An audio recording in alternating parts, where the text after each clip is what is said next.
Okay, we've got a special guest coming today for supper, and yeah, we're going to cook up a venison roast. I call it my porcupine venison roast, so I wrapped a couple of pieces of fat back around it and whittled out some cedar pegs there, and I'm going to roast that up beside the fire.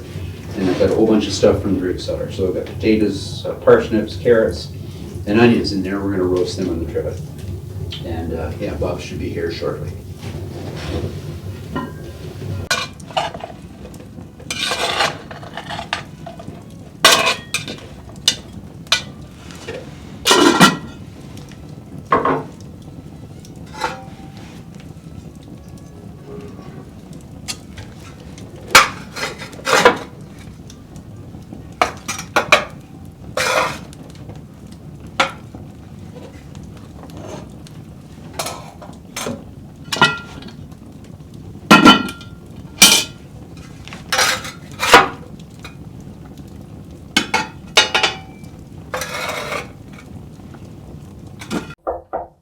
My guests arrived. Mr. Miller, sir. Hey, Peter. Welcome to the Cedar Hollow Tavern. Good to see you. And to you, sir, and to you. I'll take that for you. I might just keep that. Good idea. You must be full. Pull up a chair by the fire. Thanks so much. Good to see you. Good to see you. How was the journey? A little bit slippery, but Had that chair. Warm your old bones, sir. just change hats. Set. Set. Getting a wee bit of winter out there now, aren't we? I think it's going to take hold.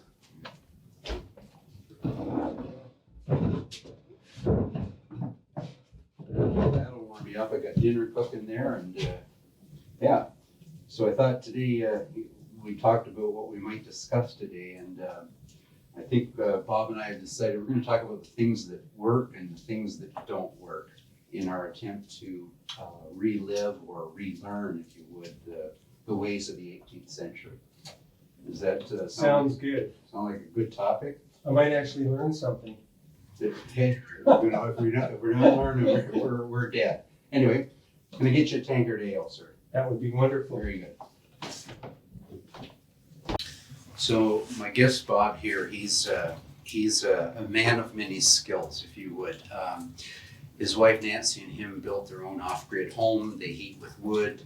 A lot of people sort of play at living history. Well, Bob actually lives it. He makes his living primarily from making guitars. So he's a luthier. That's the right word, is it not? For the trade. But he has the patience to show. For example, he'll hand make locks for flint locks, and like the simple screw that holds the flint in the cock, he'll spend an entire day hand filing the threads in the shape of it, which is anyway.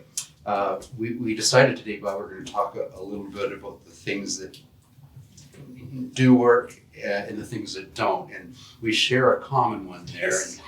And to talk about the one blanket myth that a lot of people trying to do this living archaeology. Oh yeah, experiment. living history, experimental archaeology, with an emphasis on the experimental. But you know, I tried going out. I mean, we're here in central eastern Ontario, and it gets cold. Very. And so I went out. I wanted to test this out, and I thought, well, instead of going out on a long trek, I'll just go back in my woods. We had 40 acres, and I'll go back in the woods and I'll see what I can do. Spend the night with my one blanket, and I had my dog with me. And it was a rather miserable night. It probably got down to maybe only -10. But before dawn, I mean early morning hours, I had the shakes. My dog left. he idealed it to warmer ground. Yeah, Fred the dog just left and went home. And I shortly after followed. So, you know, some of these, the knowledge or the skills, a lot of it I learned because I'm not the brightest bulb in the bunch, and I'm willing to try some of this stuff based on, you know, what I read or whatever, or what other things that are passed on. But yeah, that's one thing. You need 2 or 3 blankets up here. My similar experience was, again, doing some research, or somebody writes it down and you sort of take it as gospel. And I went out on my first ever winter trek with a single wool blanket. And again, thinking, well, I'm pretty green at this. So I went just outside of my little log cabin we had, and made a twig shelter there, and got some leaves and laid down on my blanket. And same as you, I don't know what time it was, middle of the night, I hightailed it for the cabin. Worst was the fires had all gone out in the cabin. I had to get them kindled, so that was a long time warming up. But yeah, you literally have to take research with what's out there, at least, and until you try it and put it to the test to see what does and doesn't work. Absolutely. That was another experience, and Bob invited me to a heritage event in the area he lives in, and that weekend was, I think, a record for Eastern Ontario. Got down to -41, and a trekker wouldn't because it was organized by the township. They had us camped out in the parking lot. And so anybody with the head in their shoulders, if they're going to try to do this, would be hunkered down in some cedar swamp. But there we sat. With a gale force wind. We started out, and I remember pitching a lean canopy there, and I hit it with the wind blowing off the back, and I laid down. It got down to -41. That was recorded, and I did have 3 wool blankets, but that was probably the coldest night I've ever spent out. And I think your experience was similar. In the morning, we made coffee, and you poured it in the cup, and you had to, as soon as you took it away from the fire, it froze. It was slush. Yeah. And I remember I was camped out, similar thing, back in my less intelligent days. It was -24. And I had 2 blankets. One was a Hudson's Bay blanket. The other one was my half blanket that I just laid over top of me. And same thing. One of these organized events. We're camped out in a park, and I just had a lean-to shelter. I had a canteen. I took it to bed with me. When I woke up in the morning, it was slush.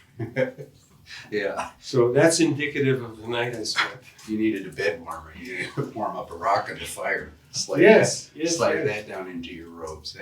Yes. Well, my great aunt, and I grew up with soapstone warmers, and they would heat them up on the stove before they went. You grew up in the Manitoba area, Winnipeg area. Yes. And that makes our winters seem awful mild. Yes. And they homesteaded in northwestern Ontario. And the first winter they were there, as soon as they arrived, they built a barn first and spent the first winter in the barn. Because the animals were important. Mm-hmm. So they did not have power until 1966, something like that. So when my aunt was in her 90s, she was still getting water from the lake. Bob was telling me that his family there they were told that the theory or the formula for determining how much firewood one needed for a winter was to essentially take the cubic feet of space inside the structure, and if you were to fill that with wood in a normal winter, that would see you through the spring. And in Winnipeg, there was no such thing as a normal winter. So anyway, no, but it gives me when I'm doing research. It took a while for it to dawn on me, but we talk about someone going off into the wilderness and and we're going to live and build our cabin, etc. The amount of wood and just effort to get it Absolutely. is just astounding, because in the summer you cooked outside. But I mean, just the sheer amount of effort to get firewood is, because I know I've cut wood with a handsaw, and basically if you go out and work half the day, you've got enough for today. Yeah, I can experience that from trekking. That's and speaking of that, that's something that talk about trial and error and what to do, not to do. After I'd evolved a little bit with my winter trekking skills, if you would, I was camped out, and of course they take modern accoutrements, and I thought I had enough firewood for the night, and it was a bitter cold night, and I had I believe that time I had two blankets, but anyway, the night turned cold, and my fire was getting depleted, and built a long fire, like a 6-foot long fire, laid horizontal to it. But in the wee hours of the morning, who knows what time it was, no more firewood. And it was a new moon, so it was blacker than the inside of a cat. And I'm out there on my hands and knees because I had a candle. I got the candle lit from the coals, and I'm out there, but the wind, of course, blew the candle up. So I'm on my hands and knees trying to scrounge twigs and wee bits of anything that would burn. And I ended up kindling a tiny little fire. It was all like it was twigs between my legs, and actually putting little pieces of kindling on at a time to keep warm. And I'll tell you, it was a wonder to see that sun come up that morning. I've had a night like that, and I learned this from someone else, so I don't lay claim to it, but I found out I was better off sitting with my blanket under me, wrapped around me, with a candle in my cup inside. Here's the correct thing. And it actually, it warms you up pretty quick. Yeah, that's a good trick. So let's talk about some of the other things that don't work. Can you think of a few more? Well, I was thinking coming in, because the trek in here is a little slippery, and thinking back to my initial purchase of creepers. Ice creepers, they were called. Yes, and I mean, wearing moccasins in the winter, they're the most useful thing you can have on your feet, but trying to wear those all day in slippery conditions is very, very hard.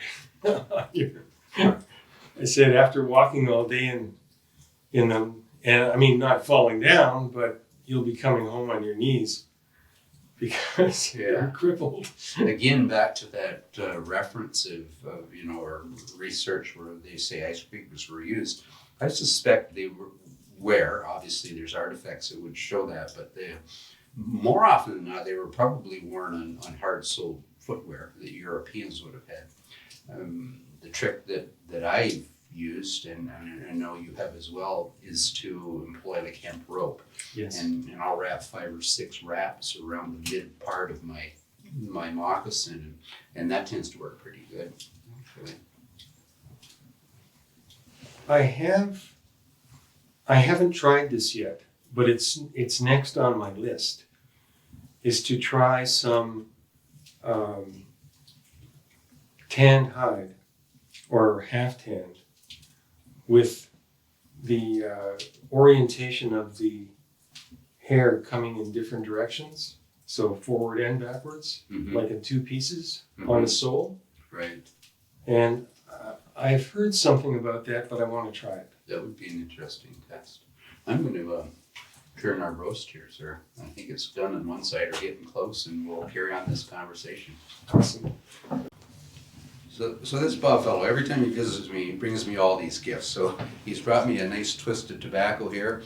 Yeah, and that smells just fine. I talked about this earlier in another video. He gifted me this char cloth holder, which also contains, as well as char cloth, it's got bits of chaga, the tree fungus that grows on white birch and yellow birch, and some punk wood that he's charred. So all good components. Somebody asked about char cloth. Well, our ancestors would take bits of cotton, not as common as linen, either, and they char it to the point that they blackened it, but it didn't combust. It's quite dry and it'll take a spark very well. The chaga, and Bob turned me on to this, it works really good because it'll hold a spark. So fire is the most important thing for survival. So if you're out there and you don't have a modern means of making fire, you need to really hone your skills. But here's a gift that I'm pretty impressed with. So there's no first person documentation of this, but this is Bob's ultimate survival tool right here. So he's made a tube out of really dry birch bark, which is resinous and we know it burns well. It's capped at the bottom with another piece of bark, and he's punched a little hole in the bottom of that. And he's literally filled this with char cloth. So we got filled with char cloth, and then he's used pine pitch, which is really resinous, to seal up the little tube there. So if you're caught out in a deluge of rain, horrible wet conditions, and you need fire, all you got to do is take your flint and steel, or pour your steel there for a minute, Bob. Take your flint, strike a spark down into that, and I'm thinking I want to stand back a bit.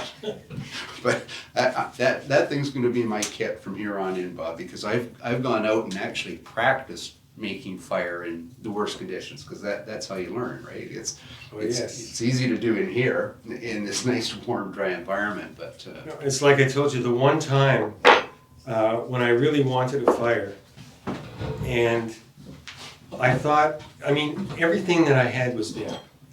So my tinder, I carried it in a bag, everything was damp. And despite my best efforts, all I could get was smoke. yeah. It just would not flame. So a cold night? It wasn't a happy time. They're the memorable ones. You know, eventually you run out of char. You know, and I thought, I want something. This is my emergency Roman candle of the 18th century. Whatever the tinder, I'm sure that'll dry it out. Yeah. That's another thing learning. I mean, everybody carries char cloth, but like you said, they'd run out. And they weren't about to cut up a nice shirt like that and make char out of it. The material was too costly, the time to make it. And so they would use remnants, like worn out work clothes and stuff. But I'm pretty convinced that punk wood, charred punk would have been the sort of go-to of that time period. I'm thinking, but I'll tell you that chaga right off the tree works pretty good too. I was amazed when I tried it, and it burns very hot. Mm-hmm. Yeah, so yeah, good to keep in mind. So this is something that I was experimenting with. Again, it's sort of born from the thought that not everyone would have metal containers for their char material, fire starting material, etc. And horn was the container of the day. So doing some experimentation with this one, I managed to get a tight seal using leather as a seal underneath the wood cap. This one is something a little different. It's based on, like, I have experience with dovetails for instruments, so I made a little container for the char material. It has a sliding dovetail cap on it, which seals very tightly. And the thing hangs upside down, which again mitigates any water or moisture getting in. And it's a really handy item. So once again, just trying to keep everything dry in the woods for that time when you're going to need it. It's brilliant, Bob. Absolutely brilliant. So you mentioned earlier, Bob, that there seems to be less and less people sort of interested in relearning these old skills, right? But you have a passion, I have a passion, and yeah. It's, as I mentioned before, what really does it for me is how things were done, how our ancestors managed to survive. and not just survive, but flourish Mm-hmm. with the tools that they had, with the skills that they had, and how much of it was just never recorded. Mm-hmm. And so Sadly. that's exactly what we're trying to do, relearn these different things. And part of it too is adopting that mindset of before, where, I'll give you an example. I'm in the shop and I'm hand filing a screw. And now a good friend neighbor dropped by, and his first reaction was, I'm crazy. And the second comment was, you realize you can buy a box of those at the store, right? Yeah. And I said, yes, but it's not made from wrought iron and it wouldn't be just perfect. And he just shook his head and walked away. And that's part of it. You know, with that mindset, the value of that screw is in the iron. Mm-hmm. The labor, Dime a dozen. because that iron had to come from where it was processed. Mm-hmm. And so living in the backwoods, that's the true value, the material. Mm-hmm. I actually grew up in an area in the North Shore of Lake Erie that had pig iron bogs. They're called iron bogs, and they extract the mineral from that and smelt it down. And, yeah, and imagine that from that to, and it didn't come like modern steel today, because I do a wee bit of blacksmithing where you've got all these dimensional sizes where you can start from. It came in chunks. It came in chunks, and the biggest part of a blacksmith's labor, and again, labor was cheap, but the biggest component in making that screw, for example, that you made, wasn't making the screw, it was getting it down to the size to start to do the filing from this big chunk of pig iron. And anyway, that's another thing that fascinates me. So I'm curious, Bob, we, like Kathy and I live pretty close to the land, at least we have in, say, the last half of our time together, growing food, hunting, what have you, trying to live the old ways. But you chose this lifestyle a long time ago, and maybe you could elaborate a bit on why and how living as you do, pretty much 18th century, 19th century, what it's been like. Well, I mean, we have certain amenities because of it's the 21st century, but the things that we value aren't things. Perfect. You know, just going back a couple of generations, my grandparents, my great-grandparents, aunts, uncles, great-aunts, uncles, they homesteaded.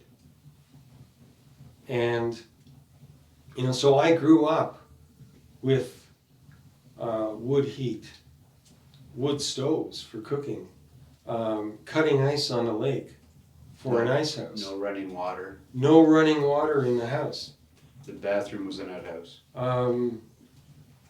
You know, if they wanted to use the drawing room, they turn the butterfly on the stovepipe and run the heat, the smoke through the through the pipes. I understood they did that a lot. They would pretty much live in one room. Yes, the kitchen was the main. The kitchen was the place because you had the body heat, and you had the heat from the wood stove or the fireplace, and Wood stove, the oven, the warming oven, the water container, everything. So I mean, that was not something new to me. No. And the one thing that they didn't have a lot of was money. But what impressed me as I grew older was that they didn't need money. You know, we're so much today is you need money for everything. Money is the key that unlocks everything. Mm-hmm. Well, not really. Does it? Is the question. Not really. Does it really? And so that always, we learned, I was lucky enough to come to the conclusion early on that the solution is not always earning more money. It's, do you need it? Mm-hmm. And more importantly, from our standpoint, is can I make it? Yeah, exactly. Because I learned from my grandfather, you know, the other thing is if one man can make it, so can another. There you go. Like your friend that commented on your wood screw, and where you can go to the hardware store and buy a box of them, but the satisfaction of making that screw and it works and it holds that flint tight in your musket. And it's also, pretty hard to rub. and getting it's the base understanding. You know, we talk about experimental archaeology, but it's experiential archaeology as well, and getting that experience and actually knowing, getting that feeling of what it was like. Mm-hmm. And unless you do that, Well, you'd never know. you don't have, or it enhances my appreciation and constant I'm just astonished at the skills and the levels that were attained with the simple tools that they had and made themselves. Exactly. You know, when people when they see something, I remember probably 40 years ago, someone said, "Oh, that's a handmade guitar? That looks as good as like the ones that you buy." And I'm thinking, what the heck is this? No, it's better. You know, and I tried to tell people to just change their reference and think about it. 15th century, even before, they were making watches. You know, just because it's handmade by somebody doesn't mean that it's crude. Yeah, exactly. Interesting. Well, my friend, I think our dinner is almost done. Are you hungry? Awesome. Yeah, I hope you're hungry. Well, it was quite the trek in, so yes. Perfect. Okay, let's have a look.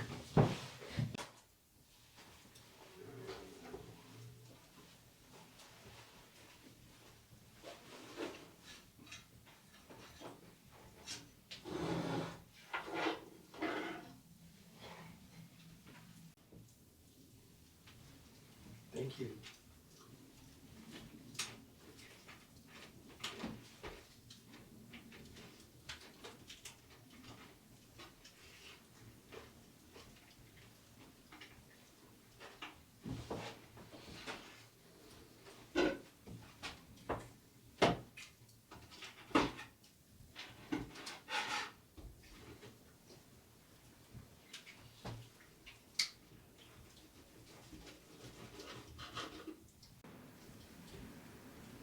So it was customary, Bob, to for your guests to bring their own knife. But most people, like you've got one, and you've got one on your neck, and I've got one, and one in my belt. But the host was supposed to supply the fork. If they didn't have forks, at least a spoon. And apparently, that was the custom in the 1700s. Well, just in case I Brought everything. brought my own. You got it here. You've always been one to be prepared, my friend.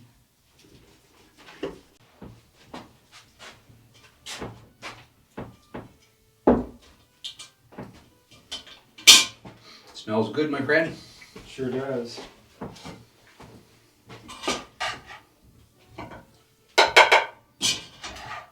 In designated plates, not just a piece of bark. I know, right? Nothing but the finest for our guests.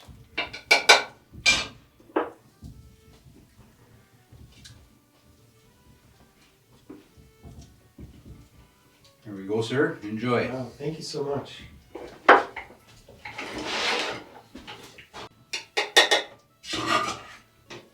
So you've tanned a few hides, Bob. I've tanned a few hides and I have tanned many more. And how's that all go for you?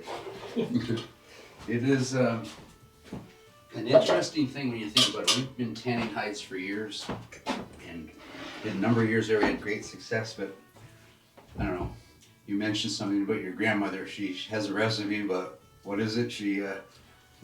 Well, she might just leave out one little thing. one ingredient, right? Yes. So it's like, oh, your wife's a great cook, but it just doesn't taste exactly like Grandma makes. Anyway, my friend, glad you came around. So am I. Bon appetit.